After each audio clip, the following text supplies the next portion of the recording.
Hello and welcome to the Apologists Angle. For today, October 20th, 2024, an AI-generated Christian cultural apologetic perspective on today's news. This podcast is based directly on the writings of the Christian cultural apologists discussed, but like all AI, it can make mistakes. In the news today, palliative care doctors in England and Wales have warned that the current system cannot cope with rising demand and requires billions of pounds of new investment. The Association for Palliative Medicine opposes assisted dying laws due to concerns about funding and safeguarding issues.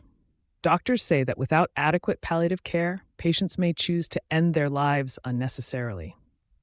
A report by Marie Curie predicts a 25% increase in people needing palliative care by 2048. A bill introduced in Parliament aims to give terminally ill people the right to end their lives, but has divided politicians and the Church of England. Commentary inspired by the writings of John Frame, The Value of Suffering. A Christian perspective on palliative care and assisted dying. As the debate over palliative care and assisted dying intensifies in England and Wales, it is essential to consider the value and dignity of human life from a Christian perspective. According to theologian John Frame, God is not only a God who comforts us in our sorrow, but also a God who ordains our sorrow for his own purposes. This profound insight challenges us to re-examine our assumptions about suffering and its role in human existence. In the face of rising demand for palliative care and inadequate funding, it may seem pragmatic to consider assisted dying as an option. However, Frame's work reminds us that our lives are not our own, but belong to God, and that he has the right to take them at any time he pleases. This biblical perspective underscores the importance of trusting in God's providence, even when faced with unbearable suffering. The news story highlights the concerns of palliative care doctors who warn that without adequate support, patients may choose to end their lives unnecessarily. However, this raises a deeper question.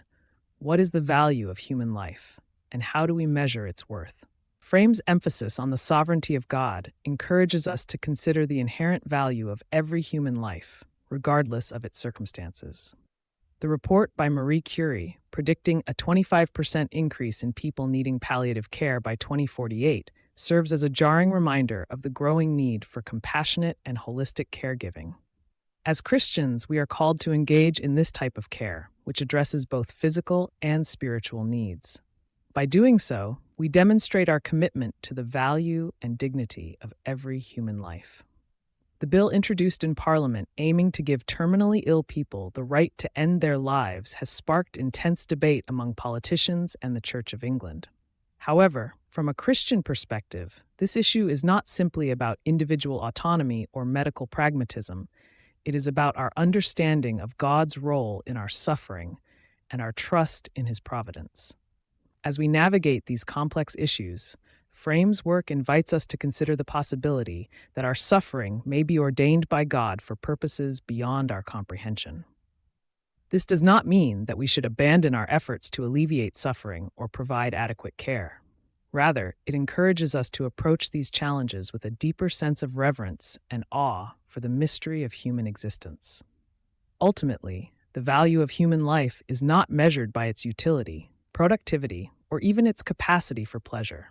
It is measured by its inherent worth as a creation of God, imbued with dignity and purpose. As we grapple with the challenges of palliative care and assisted dying, let us remember that our lives belong to God and that he has ordained our sorrows for his own purposes. By trusting in his providence, we may find a deeper sense of meaning and purpose, even in the midst of suffering. Thank you for listening to today's episode of the Apologists Angle.